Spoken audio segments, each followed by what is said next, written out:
Okay, welcome to episode 2. We have, first, before we get into it, we have a really good topic. We are upping our podcast and video game. So we have, we're using, first of all, Riverside.fm. We have some level of relationship with them. They were almost a client, and that didn't work out, but they have a great product. So hopefully this improves the video game as opposed to using Zoom, which we did on episode 1. We have side by side, so you can actually see us. And we both are using professional mics. I was using a professional mic before, but I didn't know how to use it. So now I actually have it closer to my face. And Benji now has a professional mic. Hopefully that's good. Let us know, by the way, in comments, whether you think the recording and quality is much better.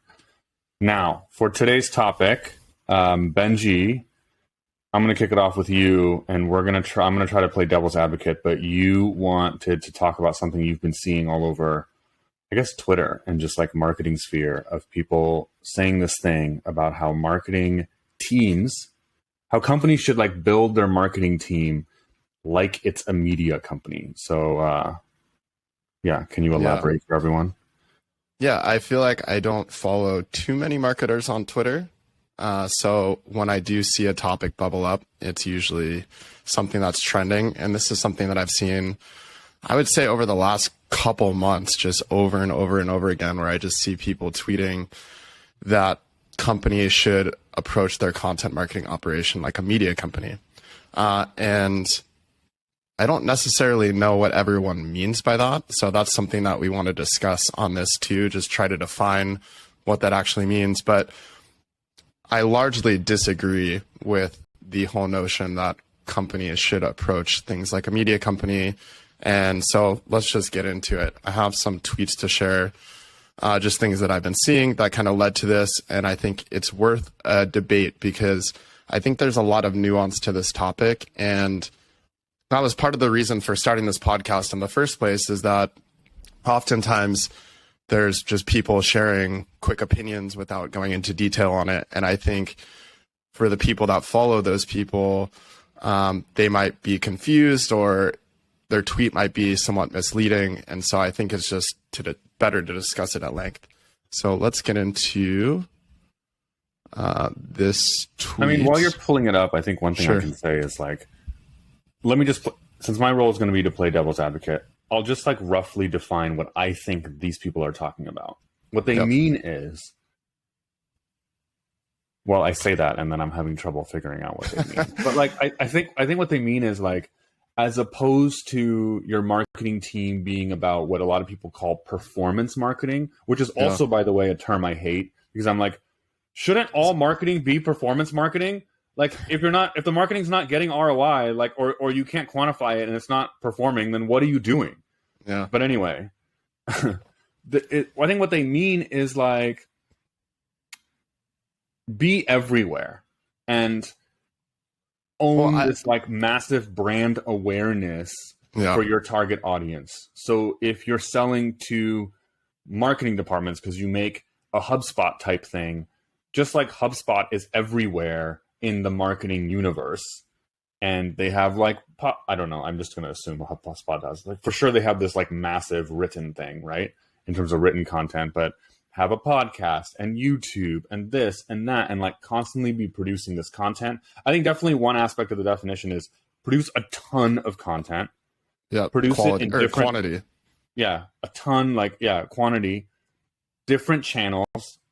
I think if you're talking about media company, you're for sure thinking marketing teams need to be doing video and audio and written.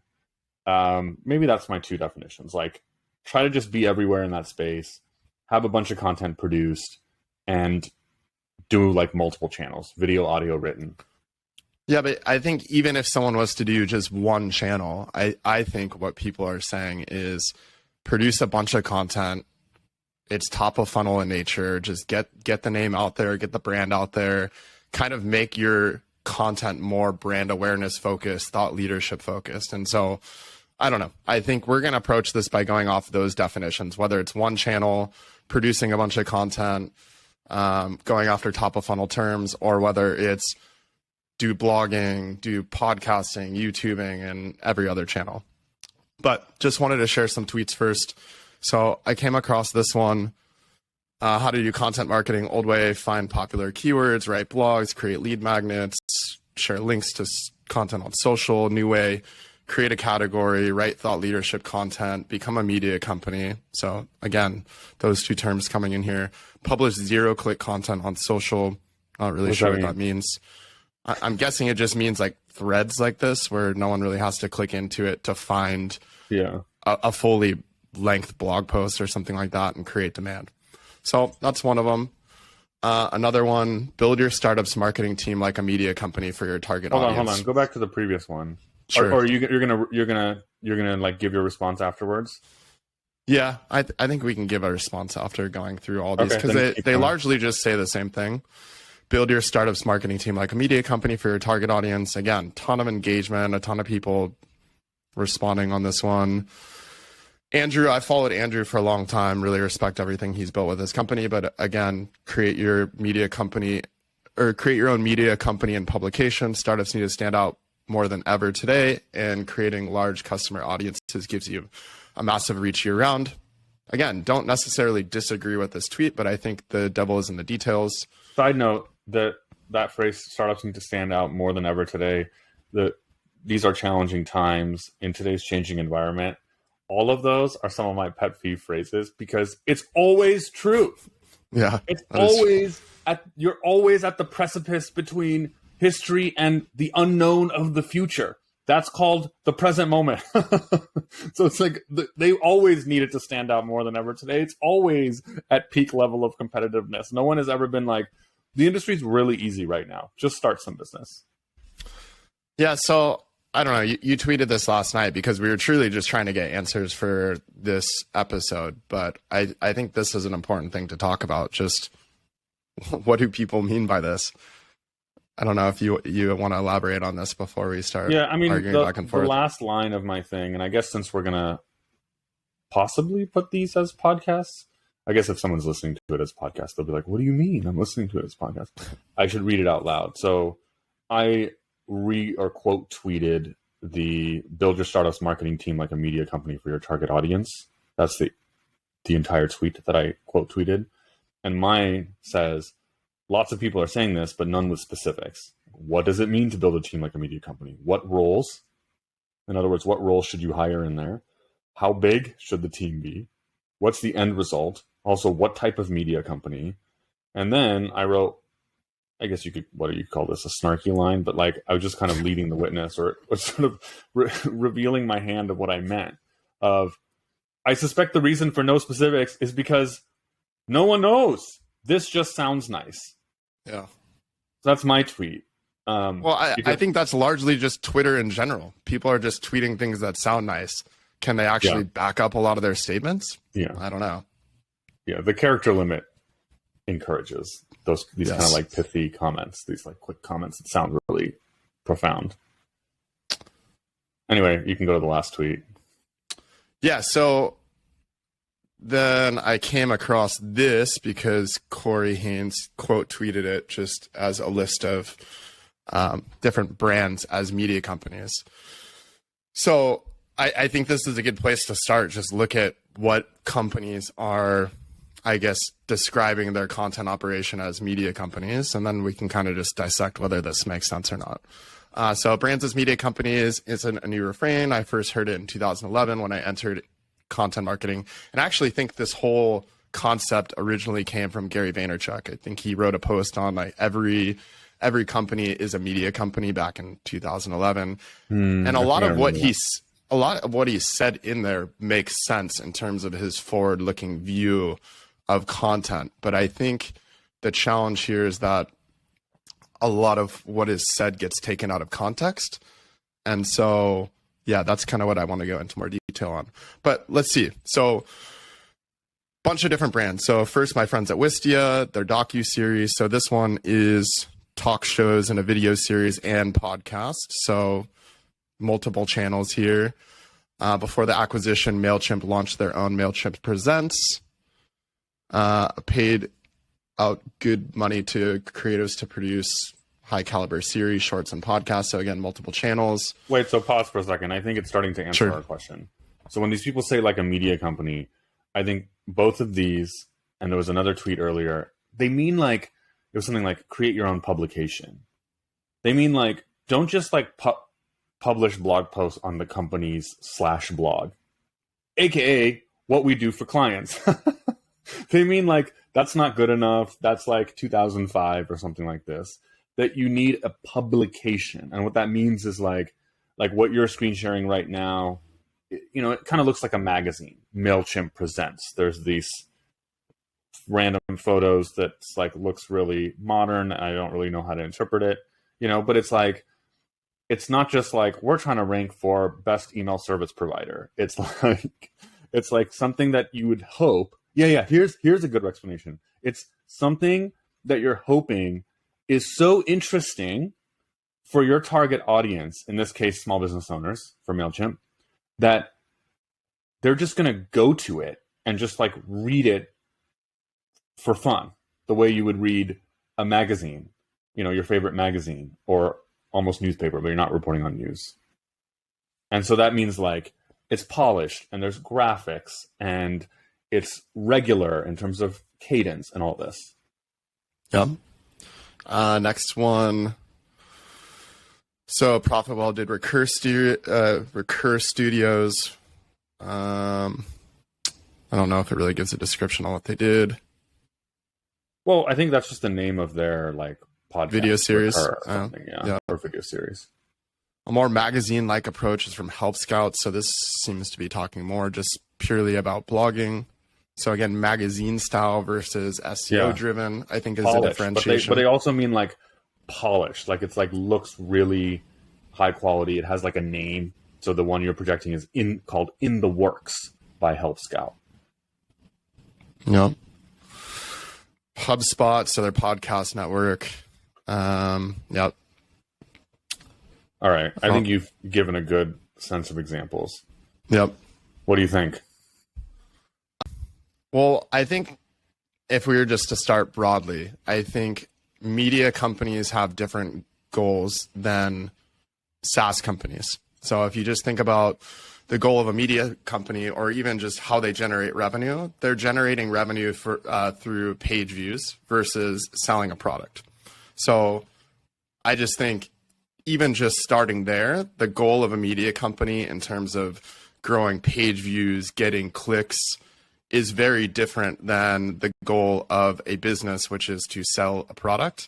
And so I think, even just there, the idea of growing a media company just to get breadth and an audience and brand awareness serves a very different purpose because they make money by doing that versus a SaaS company makes money by selling a product. And if you've ever watched any of our stuff or read any of our content, traffic or just pure audience doesn't lead to revenue. So that would be the first point I make. But then if I look at these companies, something that stands out to me is none of these are small businesses. None of these are bootstrap businesses, I believe, from what I know. Maybe MailChimp was, but they sold. So I think that MailChimp was technically, but like, sure, it had massive revenues, I believe, for a long time. So I think just the point is that I think these companies are at a very different stage than most businesses. And so while this advice might be good for them in terms of them growing beyond their existing channels. So maybe they have tried SEO and exhausted a bunch of keywords there. Maybe they've done paid marketing and don't have any more keywords to go after there, or have just kind of hit the limits that they can do on paid. And so now these companies are looking for other ways to grow their brand, and expanding into podcasting or YouTubing or some of these different channels makes sense. But I don't think that this advice of creating a media company is necessarily relevant to every business, because I think there's probably things that you can do that are going to drive revenue for your SaaS company much faster and probably drive better results than spending a ton of money and resources on either creating a podcast, doing a YouTube channel, or even just top of funnel content blogging. Okay, so here's my counter. Sure. If I argue on their side, first of all, you can turn off the screen share if we're not actually screen sharing, right? Okay. So my counter is going back to the first thing you said. The media company's goal is getting a bunch of page views. I think what these people would argue is, yeah, that's fine. And so that's what I'm saying is your startup or your SaaS company or whatever's goal should also be to get a ton of traffic and page views, because then you have massive mind share. And it's okay if an actual media company monetizes by ads like displayed on the thing, or an ads on the podcast or ads on the YouTube video. You're going to monetize by your product. But it's like, if you can get the like eyeballs or whatever, eyeball share that an actual media company, like HuffPo or something gets, or some online magazine, but you can do it in the case of MailChimp for small business owners or whatever. When I think the logic of this kind of marketing is, then when they need an email service provider, you are for sure the one they're thinking of. And the media company aspect is, if you do it as a media company, you're going to get so much eyeballs, earbuds, whatever, that there's just this massive reach. And when any of those people need an email service provider, they think of MailChimp first. Yeah, fair.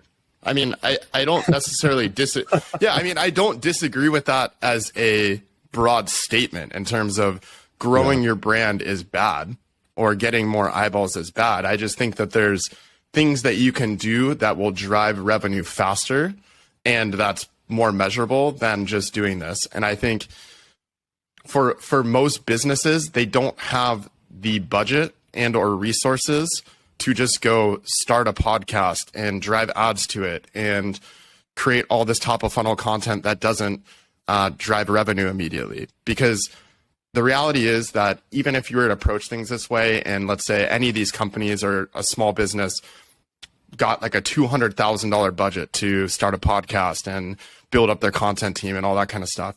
The reality is when things take a turn or marketing spend needs to get cut, they're going to turn to the channels that aren't driving direct revenue or that you can't measure, and the budgets are going to be cut there. So again, I think going back to the examples here, these are all massive companies that have massive marketing budgets. And I just don't think it's realistic for a small business that's making $2 million a year to invest the same amount of money in growing a media channel or media company as some of the brands that are listed here. Yeah, I think it's worth switching my hat to your side of the debate here for a second. Like, I think it's worth emphasizing that. Like, okay, you want a media company, like you want a podcast network like HubSpot, or you want that publication that you were projecting of MailChimp. How much money do you have? Like, are you a MailChimp? You know what I mean? And so like we get leads and talk to companies all the time that don't have that kind of budget. I mean, just to be totally blunt, although this is public, it's on our website, we charge $10,000 a month. So there's companies like, I want to do content, blah, blah, blah. And they're like, ooh, yeah, $10,000 a month. I don't know. And then like they're debating this kind of like top of the funnel stuff. And you're like, in my opinion, obviously biased, if you don't have $10,000 a month to rank and get your absolute most buying keywords, then what are you doing wasting time on top of the funnel stuff? Because sure, your podcast network is great, and eventually people are going to be like listening to it, and then when they need MailChimp or your equivalent or whatever, your software, they'll be like, oh, I need software in this obscure B2B space. Like, it was that company that I've been thinking of. That takes forever. Like, that could take years. The conversion rate is tiny. In fact, here, let me project. I'm absolutely not arguing for the other side anymore. I'm like totally biased and on your side. But I think worth kind of going to our main. Let me share. Need help over there? Yeah, I don't know how to share screens.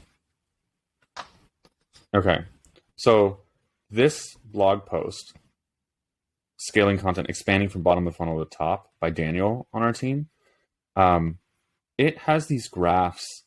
He talks about Geekbot, this client we've had forever, and he's been the content strategist for it the whole time.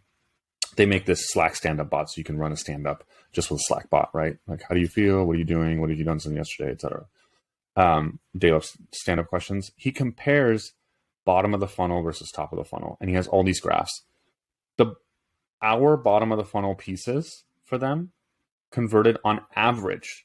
This isn't even the highest converting ones. The average, 4.78% from traffic to sign up, like free trial sign up for this company. The top of the funnel pieces. Now, mind you, what we Grow and Convert calls top of the funnel is still sells the product.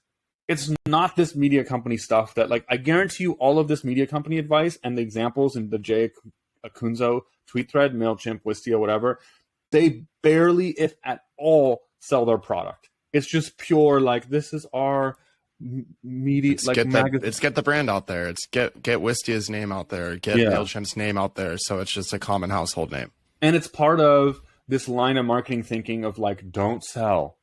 Like, if you mention your product, everyone's going to hate you because that's, like, really inappropriate or rude. Ours mentions it, and it's still 0.19%. You know, so we're talking about, like, in the case of this, it's like, oh, you're a Slack stand-up bot. Here at the bottom is, like, your software. We make software for daily stand-ups. Let's rank for daily stand-up software, you know? Or, like, we're an alternative to Stand-Up.ly. Let's rank for Stand-Up.ly alternatives. Like, this is extremely targeted. So, anyway, this is the core behind our kind of frustration with this kind of advice. Well, I think that's a good segue into, let's go into some of these examples, because I just started looking at some of the examples shared in that list last night, and I was pretty surprised by what I saw in terms of Wistia hasn't even gone after the bottom of the funnel keywords, yet they're investing all this money in this top of funnel media related content. So that just kind of blew my mind. I was just, and I think that's our main point with this is there's a time and a place for doing this media style content. I mean, here we are podcasting and we're saying, don't invest in this, or we're not saying don't invest in it, but I think we're saying there's a place to start first.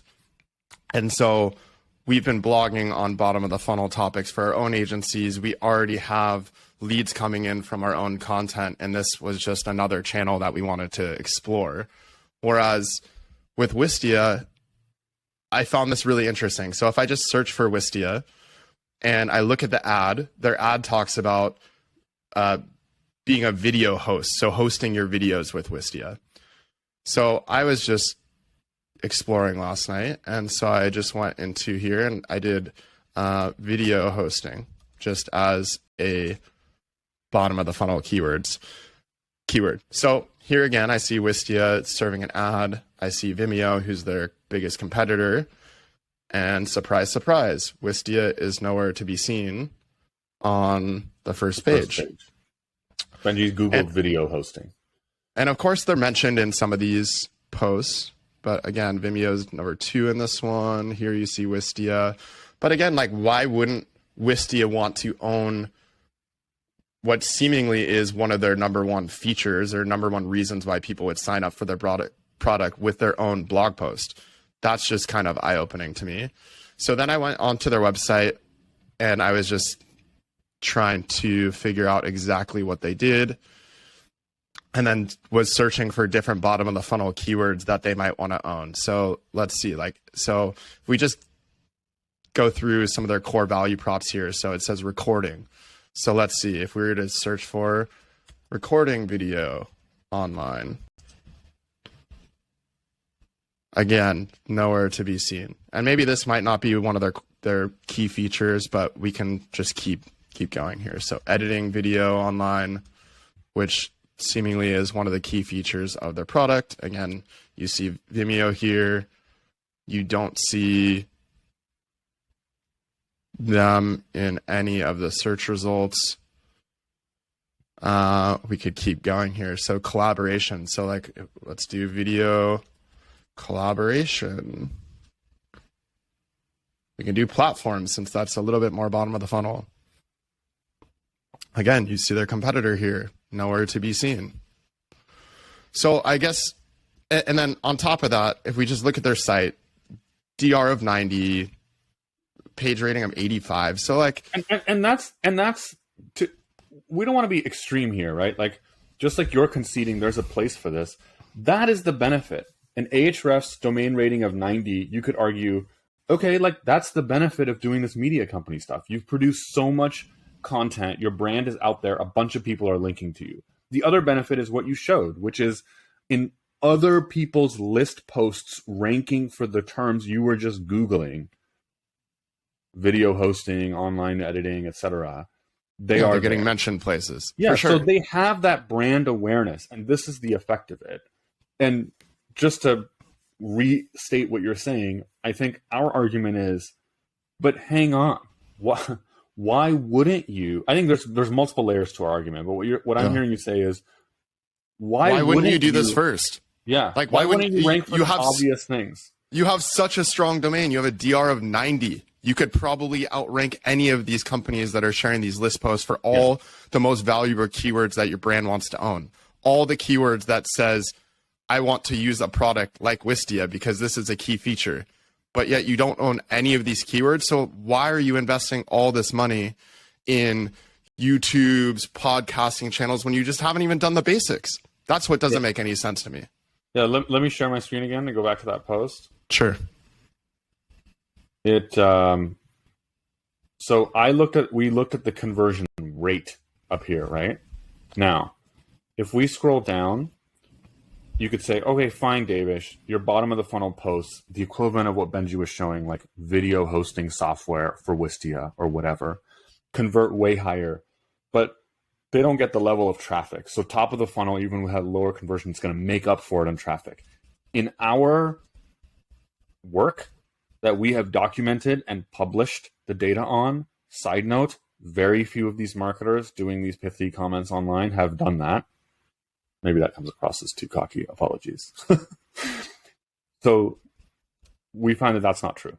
Specifically, here I'm showing a graph of the traffic to the bottom of the funnel bucket of posts for Geekbot versus the top of the funnel. And bottom of the funnel is about like 35,000 or something. I don't know, 28,000.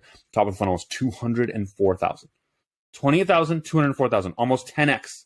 So yes, top of the funnel gets 10x the traffic.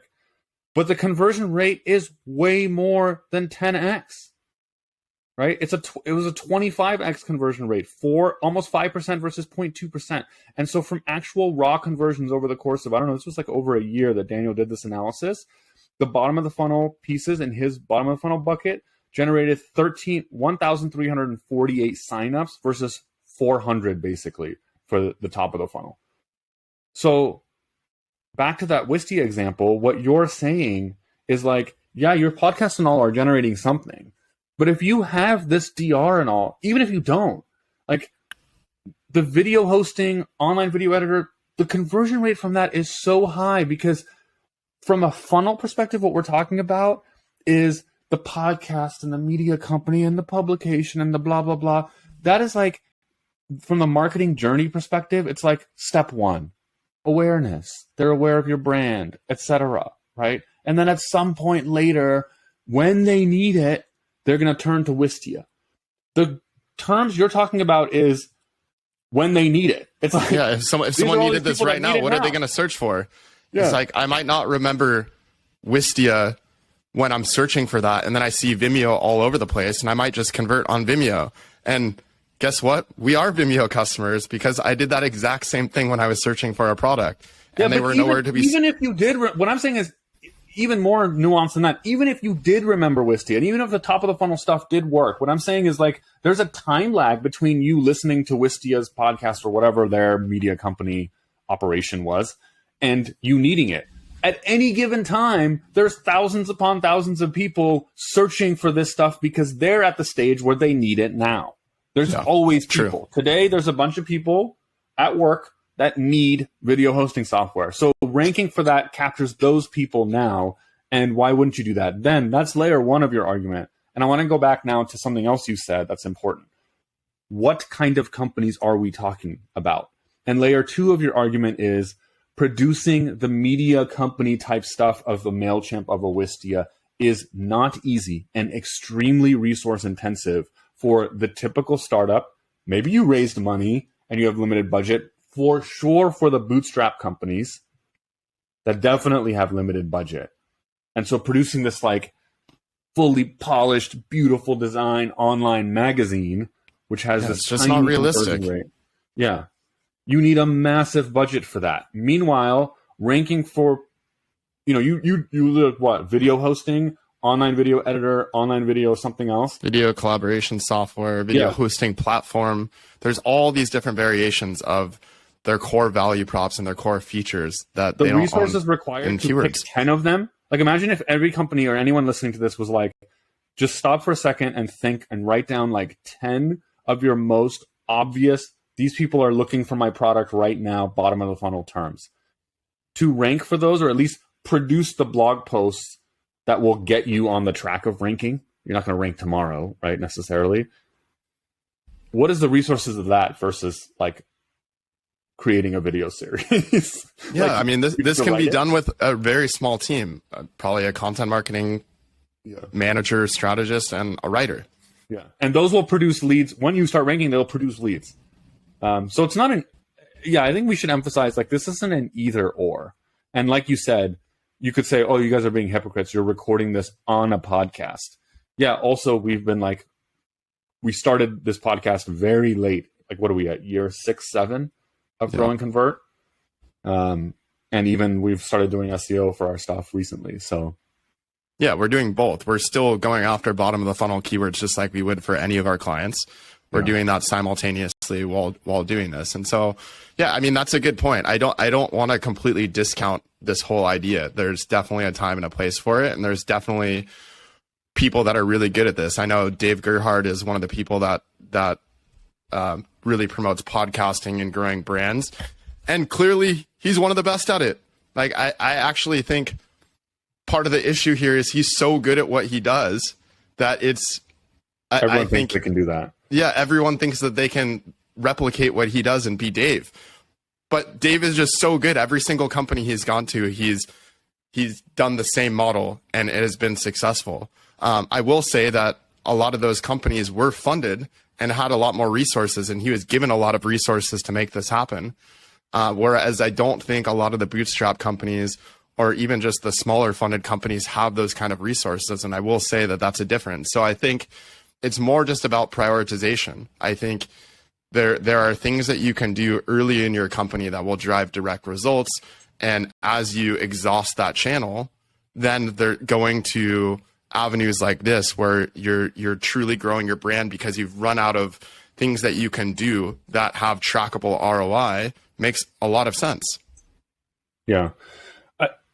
I think one thing we could do that would be really interesting is I can just profile different types of companies and we can say, what would we recommend the split or like some mix of marketing? Like what would you recommend? So I want to go through like the bootstraps. I want to go from least resources to highest. Like maybe the solopreneur that maybe they're like a coder, founder, they built some software or whatever. Or maybe they're like a, like a copywriting consultant and they want to do content marketing and grow their client base or something. And I want to work up to like, what if you have a little bit more resources? What if you now have VC funding? And be like, what is the split? What is the order of operations? But before I get to that, before I lose this thought, I think there's another factor at play that none of these tweets is talking about, which is the sexiness of content marketing. And I think that's actually a really good point. Marketers in these companies, it's like they want to like make a name inside that company. And to be totally blunt, the kind of content marketing we promote and teach and do for our clients, like ranking for these utilitarian, if effective keywords, is not that sexy. And I think like if you're some director of content marketing or even like the CMO or whatever, head of marketing, hired to, like you want to like make a splash. And I think everyone on Slack at your company and at the retreats is going to give you a big pat on the back and say like, great job, Benji. Like, this is awesome. When you launch your like online magazine for such and such tech startup or your podcast. There's just, by the way, side note, there's a ton of congratulations that people get upon launching things. For example, you and I recently got congratulations for launching something that we know has not done much. And there was this joke that we had at the beginning of Grow and Convert where we had a bunch of like content success and people were following us, and we didn't have we were growing traffic and we had no revenue. We had no business. We had nothing. And we were like internally like, what are we doing? I was like, Benji, you're wasting my time. And people would email and tweet us and be like, guys, congratulations on all your success. And it became almost this 4-letter word because maybe it's 4 words. Congratulations on all your success. It was a 5-word phrase that I would just say it to you all the time. And it became this joke between us. We'd be like, hey, first of all, congratulations on all your success, because we had no success. Yeah, but I think that's part of it. There's like they're in the job and they want to make a splash, and you get a lot of congratulations for your success when you launched the thing. But no one's measured, and that thing isn't doing anything for the business yet. Sorry to say it. You know what I mean? Or even just measuring traffic. When you have a graph that looks really good and all the numbers are going up and it's just traffic. Yeah. And that's what you share on social media. Yeah. You're like, oh, I have 1 million visitors. There's been a few people that have reached out to us that have crazy traffic numbers, like 100,000. Oh, I grew this site to 100,000 a year, 200,000 a year. And then you're like, a month. Sorry, you're right. A month. And then you ask them, well, what is that doing for you? You don't even need to ask them. Those people that reach out to us that have that kind of traffic are smart enough to be like, guys, like, I have all this traffic. Our conversions are really bad. Like, often the reason they have that traffic is there's one blog post that's getting 70,000 views a month that has nothing to do with their company. Okay, so let's go through and give some prescriptive advice. So let's start at the beginning. The solo person. It could be solo service. I'm a graphic designer. I'm a copywriter, blah, blah, blah. And I want more clients and I want to grow.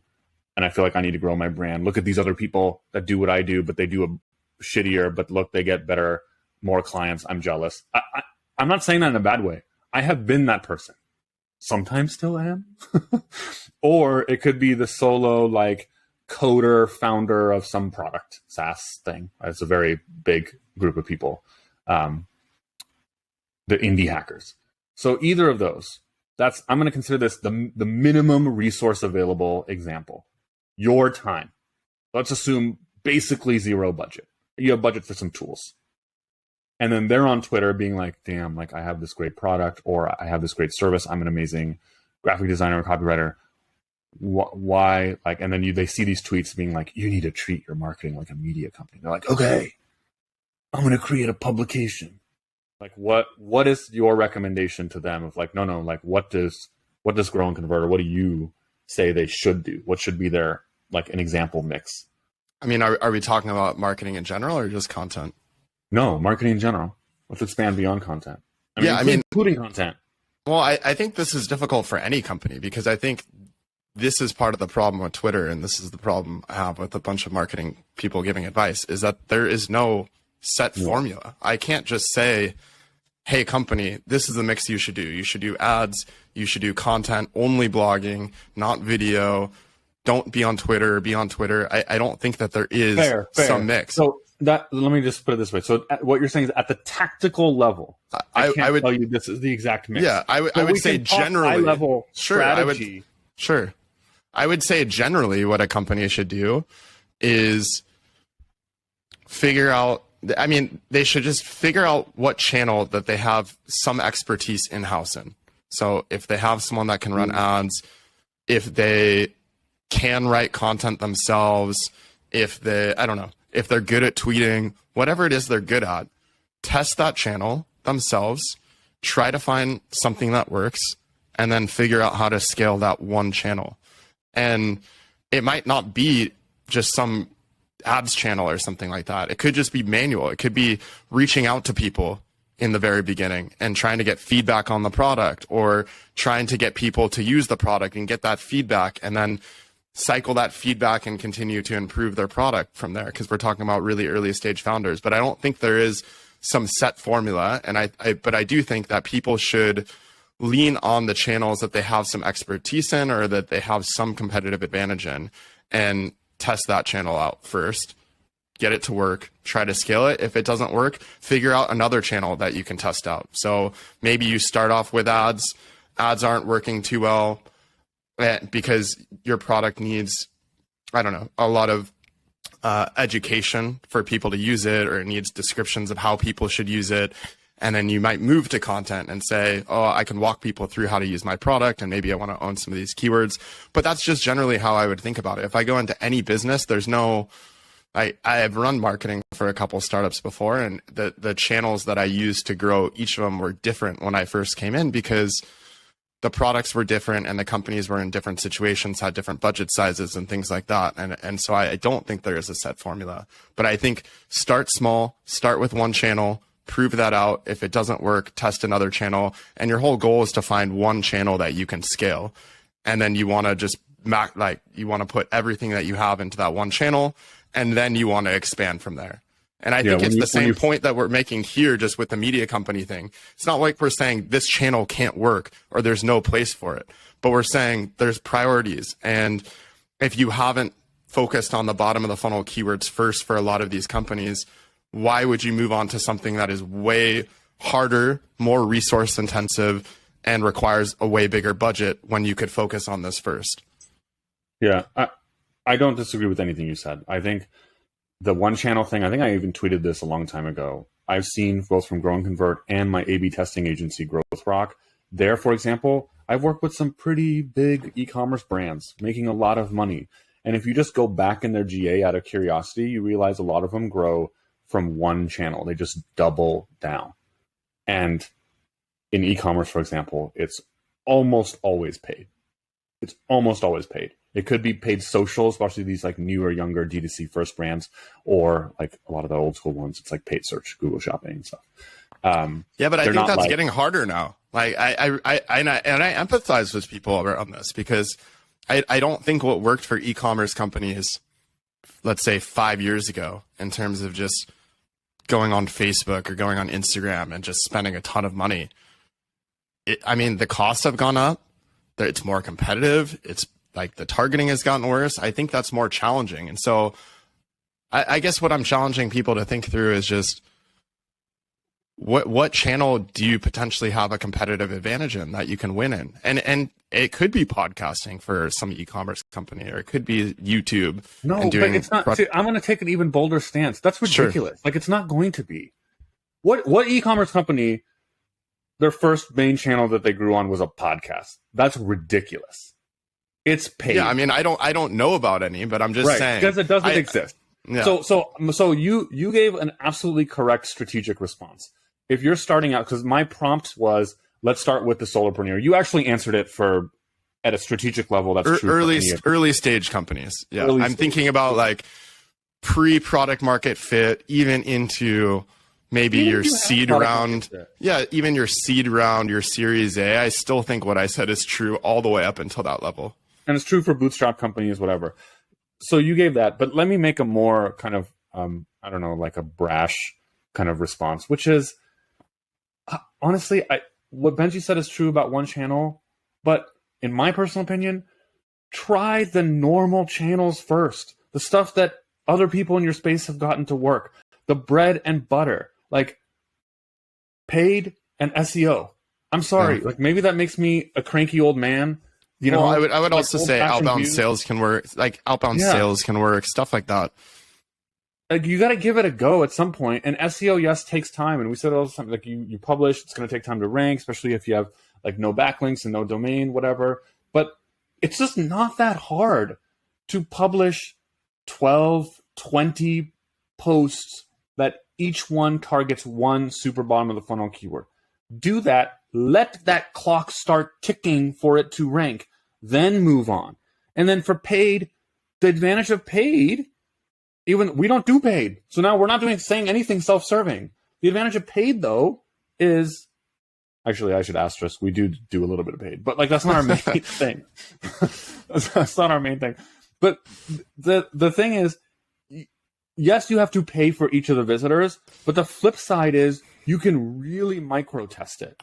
Yeah, like you don't get immediate feedback. You're going to start a media company and you don't have $200 to try on some ad channel. on paid search or paid social. You don't have $500. You don't have $200 a month. Like, Growth Rock, my A/B testing agency, is like largely me. It's like a consultant, right? I've just done it forever, and I don't want to stop doing it. I love it, whatever. I don't have like a ton of budget, but I tried, and it's not even in my strength. You said something very correct, I think, and good. Like, focus on something you're strong at, etc. For the solopreneur. I'm not even a big paid ads kind of guy, but we saw paid Twitter working and growing convert. I was like, I'll give it a shot. And this particular formula of like a key strategic piece that's promoted via Twitter worked ridiculously well. So much so that I was like, well, it's only me. I can't take that many leads, and I turned it off because it generated some leads. And so it's like, none of that is like sexy. I didn't have to like, like hire a studio and like make a YouTube series and a podcast and interview all these guests. Like, the amount of effort that these media style marketing projects take is very, very high because it's non-stop. It's content production. Every week, every month, you need a podcast guest. You need to edit it. You need more content. You need the next issue of your online magazine. Versus if you get some paid ROAS to work, you're good for a little bit. You don't need to keep producing that. You just run that ad. Yes, you need to change it, etc. But like, it's different. Yeah, I actually have an example of this. So the first company that I ever joined out of college, $100 million business, really successful, been around for 50 plus years. Right before I had got there, they had hired a full media team. I think they spent something between $250,000 million a year on investing in this media, full production, like journalists from different news publications to really try to grow this new media site. And a year into it, none of that budget on your tiny out of college salary while they were paying you $3. Yeah. I made next to nothing compared to the budget that they spent on that. But regardless, they scrapped the whole operation right before I got there because exactly that thing. They said, this is great, we're growing traffic, but we can't prove the ROI of any of this. And then when I got in, I think I was able to grow the traffic more than that site had in 1 year by myself than a whole team of people. But and that's besides the point. But I think it's just to say you can be scrappy and not do things with a full media team and editors and like videographers and even this. Like, this is really low budget. We just bought a microphone, like took a trial of different software and are uploading it. We don't need fully designed like these videographers and these expensive editors to produce this kind of stuff. It's just come in with an interesting concept, something that people aren't doing. And this is the same for your content too. And the same how we even started our agency. It was just, where's there a gap in the market and how can we fill it? Like, even this podcast is just, it's all about, let's go in depth on marketing topics because no one else seems to be even having these conversations. And there's things that all these other marketers are thinking constantly. And there's no outlet for people to share their thoughts or to have thoughtful discussions about this. On Twitter, it's just a bunch of people saying, oh, I have this idea. And then someone else being like, oh, you're wrong. And there's no nuance anymore. And so let's just try to create something unique here. Yeah, that's actually a really interesting and good point. I hadn't thought of that before. Is lurking under this treat your marketing as a media company idea is this thing that you and I have talked about for years that I did not make that connection until you just said it, which is this idea that you just kind of like you make the outside of your marketing effort look a certain way, and that's going to work. When you're like, okay, but like whatever channel, video, audio, or written that you pick for your media publication for your company, quote unquote, do you have anything useful to say? Like, you know what I mean? Like, that's like lurking under it. It's just like, oh, I have this super polished thing and look at it. It looks gorgeous. It looks like a magazine. What are you saying?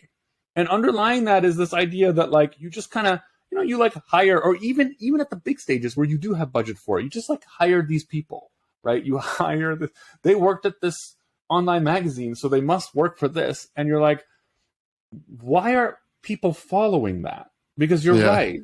We like, I almost want to go back to this because I think this is it's these two things that I think everyone is going for with what they're trying to say in I want a media company. I think everyone at the end of the day wants to be authoritative in their industry. And I think you covered this in the blog post on, or I don't even remember, did I write it or if you wrote it, but the thought leadership content. The key point is like, yes, of course, everyone wants thought leadership content. And if we had to define that, it's just something that makes you stand out in your industry. You have unique opinions, unique things to say, unique examples, that kind of stuff. But I think the problem with people becoming a media company or why they're not able to achieve this is because people don't have these unique opinions. They're just kind of saying what everyone else is saying. They haven't done the work. They haven't tested things on their own. They haven't come to different conclusions than everyone else. And everyone else is just kind of spewing the same best practices. And so just naturally your content doesn't stand out, regardless of what channel it is, whether it's a podcast, whether it's, written content, whether it's video. The core problem starts with not having something interesting to say. Yeah, there's a good chance your podcast is going to be the same as every other podcast in your industry, which is you interview the same people that are being interviewed on the other podcasts, and you ask the same surface level questions. And who is it? Someone tweeted this, or I saw this somewhere, where it was like, where it was like someone was like, it was like a fake conversation. I'm starting a podcast. You're like, yeah, everyone else is. And they were like, no. Like, what makes yours different? And they were like, yeah, but I'm going to ask like the really good questions that go in depth. We're going to go in depth. You're like, really? No one has thought about a podcast that goes in depth. You're the first one. It's like everyone is trying to create a podcast that goes in depth. But like, you need to think carefully. That's the podcast equivalent of everyone producing the same like beginner's guide to insert industry here in the written content. Everyone's producing that same fluff stuff.